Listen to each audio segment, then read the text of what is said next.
Greetings. This is Delaware County, Oklahoma Sheriff Candidate Haas Turlington with yet another case of wrongful imprisonment that is taking place right now in the Delaware County Jail under Sheriff Beck. The worst part is this happens routinely in Delaware County. In my candidacy announcement video, I addressed the widespread problem in Delaware County of people being arrested without probable cause. Follow the link at the end of this video for that. Since I started reporting and writing on law enforcement abuses in Delaware County, dozens of citizens have contacted me for help with cases of police misconduct. Today I am highlighting one of those cases that is taking place right now, April 13, 2022, the day for filing for the sheriff's election. Meet David Tate, 24-year-old and graduate of J High School. No prior convictions and no prior arrests. David is also 5'2" and 120 pounds, and as you might imagine, being in a place like Delaware County Jail, David is being abused. Oklahoma is the 9th poorest state in the country.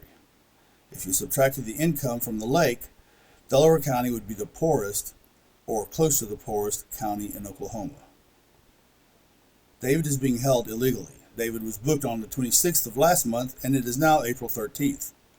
As of this video today, David's been held for 18 days without a probable cause affidavit, which must be filed within 48 hours. The Supreme Court has ruled on this, and it is not debatable.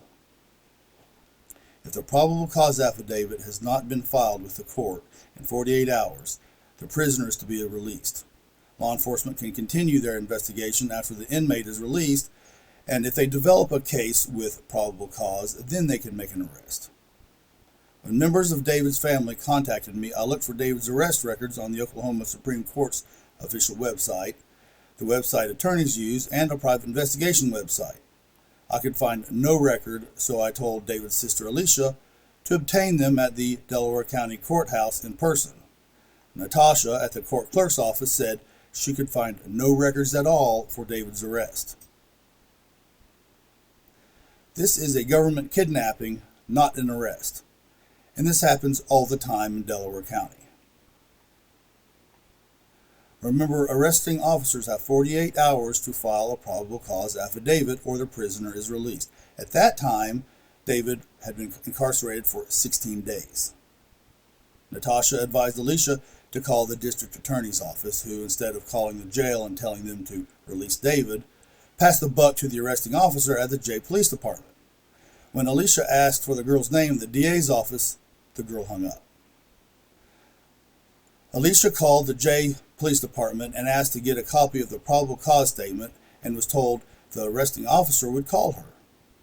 She didn't ask to speak to the arresting officer. She asked for the probable cause statement. After a few minutes, the same girl at J Police Department called Alicia back, said the Highway Patrol arrested her brother, and said she wasn't allowed legally to give Alicia the probable cause report.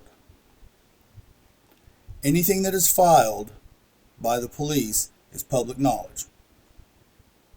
You can obtain it under the Oklahoma Open Records Act.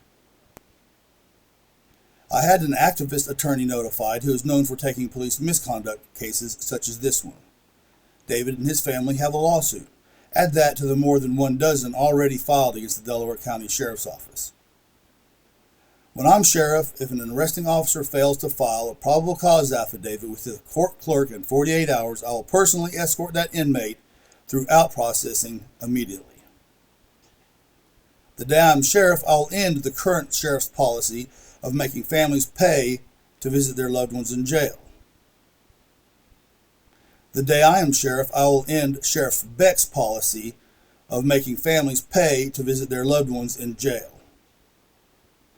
Issues like having a probable cause affidavit to justify incarceration or allowing family visits are not radical legal reforms. These are simple legal standards that simply aren't being followed in Delaware County. All I am promising is that once I am elected sheriff, we will follow the rules. This is just common decency.